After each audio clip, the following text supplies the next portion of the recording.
As the sun began to set over the abandoned city, Sarah knew she had to find a safe place to spend the night. She had been traveling alone for days, trying to avoid the undead hordes that roamed the streets. As she rounded a corner, she saw a small convenience store with the lights still on. With cautious steps, she approached the door and pushed it open, hoping to find some supplies. Inside, the shelves were bare except for a few cans of expired food. But as she turned to leave, she heard a shuffling sound coming from the back room. Her heart racing, she cautiously pushed the door open and found herself face to face with a group of zombies. They were the most horrific things she had ever seen, with rotting flesh hanging off their bones and blood dripping from their mouths. Sarah tried to turn and run, but they were too fast for her. She could feel their cold fingers reaching for her as she backed away, her mind racing for a way out. With a sudden burst of energy, she ran towards the door, shoving the zombies aside. She sprinted down the street, her heart pounding in her chest until she was sure she had left them far behind. But as she slowed down and looked back, she saw them still following her, their twisted bodies silhouetted against the fading light. She knew she would never be safe until she found a way to escape this nightmare world of the living dead. For days she wandered the deserted streets, scrounging for food and shelter while constantly on the lookout for the undead. She tried to keep herself from going crazy with fear, but the loneliness and constant danger began to wear her down. One day, as she was scavenging in an abandoned apartment building, she heard a noise from the hallway. She turned to see a small group of zombies shuffling towards her. With nowhere to run, Sarah grabbed her only weapon, a heavy metal pipe, and prepared to fight. She swung wildly at the approaching zombies, taking down one after another, but they kept coming. Eventually, she was surrounded, and they overpowered her. The last thing Sarah saw before she succumbed to the zombies' bite was their grotesque faces leering over her, the taste of flesh and blood still fresh on their rotting tongues. The world had fallen to the undead, and Sarah was just one more victim in their endless quest for flesh. She had fought bravely, but in the end there was no escape from the zombie apocalypse.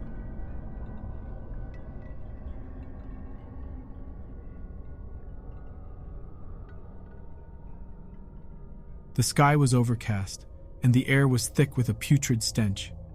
John and his friends had been hiking in the woods when they stumbled upon a decaying corpse lying in a clearing.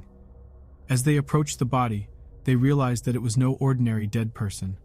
The skin was gray and bloated, and the eyes were sunken and lifeless. Suddenly, the corpse sat up and lunged at them, its mouth gaping open in a silent scream. John and his friends stumbled back in terror as the undead creature stumbled towards them, arms outstretched. They quickly realized that this was not an isolated incident. Everywhere they turned, they saw more and more of the walking dead. As they tried to flee, the zombies closed in on them, their cold hands reaching out to grab hold. John watched in horror as his friends were dragged down and devoured by the undead hordes. He ran until his legs could carry him no further, stopping only when he reached a deserted cabin in the woods. But as he closed the door behind him, he realized that he was not alone. One of the zombies had followed him, its rotting flesh scraping against the wood as it pounded on the door. John knew that he was trapped, with no way out and no weapons to defend himself. As the zombie broke through the door and shambled towards him, John closed his eyes and waited for the end.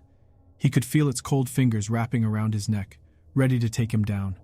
But just as he thought it was over, he heard a gunshot ring out, and the zombie slumped to the ground. A group of survivors had arrived, armed with guns and determined to fight off the undead. John was relieved, but he knew that this was only the beginning of the zombie apocalypse. The world had changed forever, and he could never let his guard down again. He joined forces with the survivors, and they set out on a mission to find other survivors and build a community that could withstand the zombie threat. But as they journeyed deeper into the woods, they discovered that the undead were not their only enemies. There were other groups of survivors, each with their own agenda, and some were willing to do whatever it took to ensure their own survival, even if it meant sacrificing others. John and his group found themselves in the middle of a battle for survival, with the undead on one side and ruthless human survivors on the other. They fought tooth and nail, but casualties were inevitable. John lost some of his closest friends and allies to both the zombies and the human survivors. But he never gave up, and eventually his group managed to establish a safe haven in an abandoned town.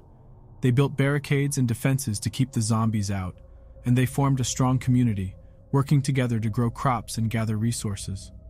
For a while it seemed like they might have a chance to rebuild society. But then, one night, they heard a sound coming from the woods. It was a low growling noise, and it was getting louder by the second. Suddenly they realized that the zombies had found them.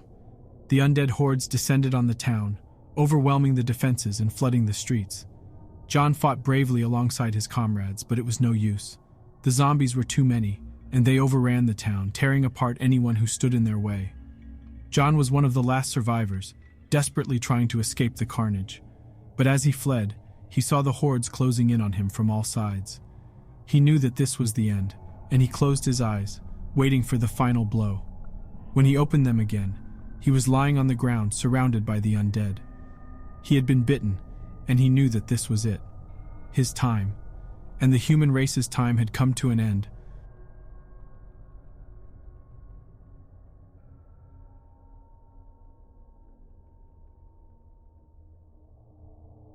The world had been overrun by zombies, and the few remaining survivors were struggling to stay alive. Among them was Lily, a young woman who had been on her own since the outbreak. She had witnessed the horror of the zombies tearing apart her friends and family, and she was determined to survive. One day, as she was scavenging for supplies in an abandoned building, she heard a strange noise coming from behind a door. It was a low growling sound like an animal, but she knew it couldn't be anything living. She cautiously opened the door, and a putrid stench hit her like a wave. Inside, she saw a group of zombies huddled in the corner. But these zombies were different than any she had seen before. Their skin was a sickly green color, and their eyes were glowing red.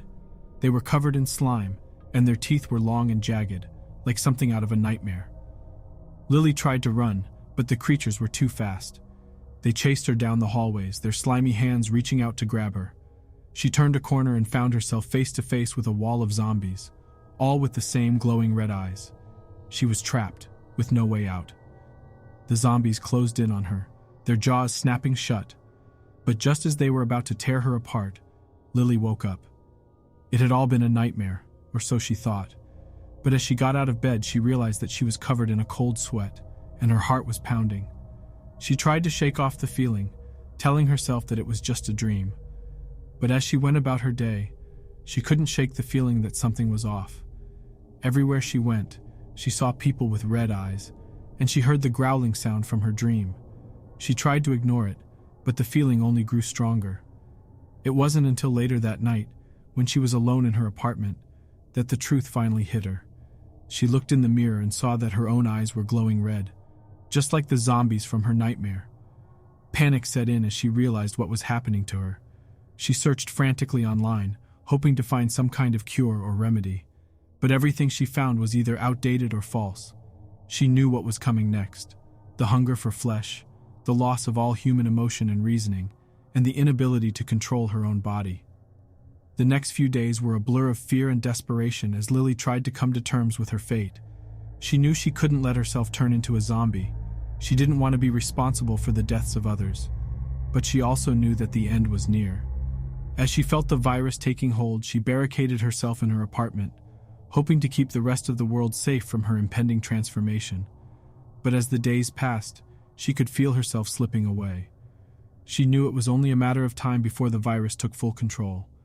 And so, with a heavy heart, Lily took her own life, using the last of her strength to end her suffering and prevent herself from becoming a monster.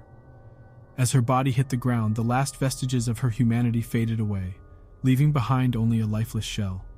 In the end, the zombies had claimed yet another victim, and Lily's story became just another tragic chapter in the ongoing battle for survival in a world overrun by the undead.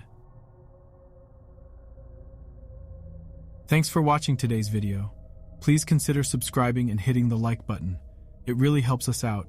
And until next time, stay safe and never wander too far from the light.